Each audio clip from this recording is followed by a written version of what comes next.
নমস্কার বন্ধুরা, মধুমিতাজ ওয়ার্ল্ডের সকল বন্ধুদের অনেক অনেক ভালোবাসা জানাই। আজকে আমাদের বিষয়বস্তু হলো জুলাই মাসে ড্রাগন গাছের ফুল পেতে, আর জুলাই মাসের এই বর্ষার মধ্যে ফুল থেকে কিভাবে ড্রাগন ফল পেতে আমরা কি করতে পারি সেই নিয়ে আজকের আমার ভিডিও।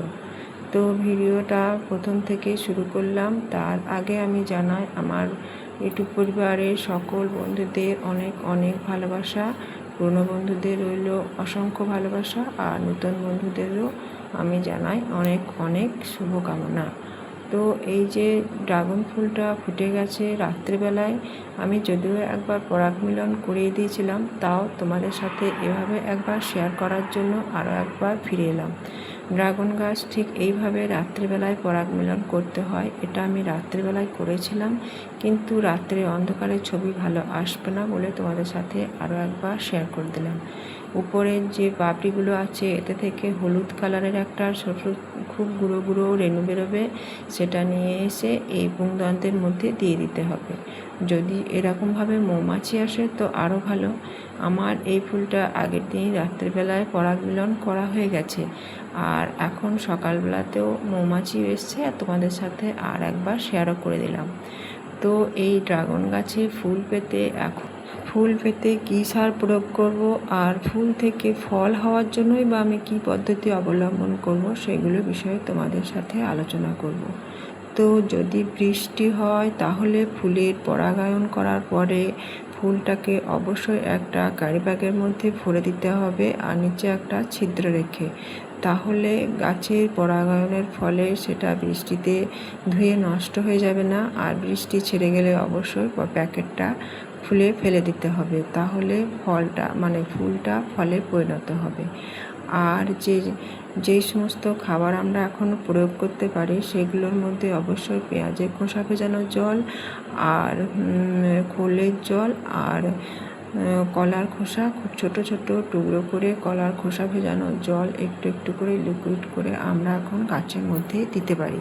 আর সেই সঙ্গে তোমাদের কাছে আর একটা কথা তুলে ধরি যে আমি যে ড্রাগন গাছের পরিচর্যার কথা বলছি সেটা কিন্তু শুধুমাত্র আমরা যারা ছাদ বাগানে ছাদে গাছ করি তাদের জন্য, কারণ আমরা সম্পূর্ণ ঘরোয়া উপায়ে জৈব পদ্ধতিতেই ড্রাগনের ফল পেতে চাই। আর যারা মাঠের জমিতে ব্যবসার জন্য চাষ করে তাদের জন্য অবশ্যই রাসায়নিক বা কীটনাশক ব্যবহার করতেই পারে, কিন্তু আমরা যেহেতু এগুলো বাড়িতে খাওয়ার জন্য শখে ছাদ বাগানে ড্রাগন গাছ করে থাকি, সেই জন্য আমাদের ক্ষেত্রে আমি যে ভিডিওটা বলছি সেটাই আমার কাছে বিশেষ প্রযোজ্য বলে মনে হয়। তো ড্রাগন ফুল যদি আমরা সকালে গিয়ে দেখি, ড্রাগন ফুলের এই ছোট্ট ছোট্ট কুঁড়িগুলোর মধ্যে একটা জলের বিন্দুর মতো অংশ আমরা দেখতে পাই। খুব সকালে গেলে আমরা অবশ্যই এটা ভালো করে খেয়াল করলে দেখতে পাবো। এটা হলো ফুলের মধু, আর এই মধু খাওয়ার জন্য সহস্র পিঁপড়ে এই ড্রাগন ফুলের ওপরে অত্যাচার করে, যার ফলে অনেক সময় ড্রাগন ফুলটা নষ্ট হয়ে যায়। সেক্ষেত্রে আমরা ঘরোয়া উপায়ে গুঁড়ো হলুদ নিয়ে গিয়ে ড্রাগন ফুলের উপরে চারি সাইডে এভাবে ছড়িয়ে দিতে পারি। তাহলে পরে আমরা পিঁপড়ের উপদ্রব থেকে বাঁচতে পারি। আর যারা জমিতে চাষ করো তাদের জন্য আলাদা ব্যাপার, তারা কীটনাশক ব্যবহার করতে পারে।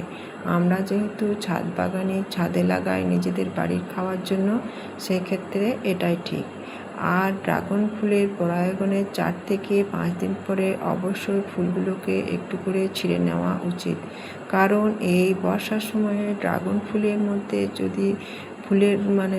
যদি এই ফুলগুলো লেগে থাকে তাহলে বৃষ্টির জল ধরে পচন ধরতে পারে, আর এই পচন আস্তে আস্তে ভিতরের দিকে ঢুকে গেলে ফলটাও ক্ষতিগ্রস্ত হতে পারে। ফুলটা ছিঁড়ে নেওয়ার পর ফেলার কোনো প্রয়োজন নেই, অবশ্যই ড্রাগন গাছের মাটির মধ্যে আমরা চাপা দিতে পারি। তাহলে এটা ভবিষ্যতের জন্য আবার ওই গাছেরই খাবার তৈরি হয়ে যাবে। আর গাছের গোড়ায় প্রচুর আগাছা থাকলে অবশ্যই নষ্ট করে দিতে হবে। আর ঠিক আমি যেমনভাবে বললাম তেমনভাবে ড্রাগন গাছের পর্যবেক্ষণ করলে আর পরিচর্যা করলে অবশ্যই আমরা প্রচুর পরিমাণে না হলেও বাড়িতে খাওয়ার মতন ড্রাগন ফল অবশ্যই পেতে পারি।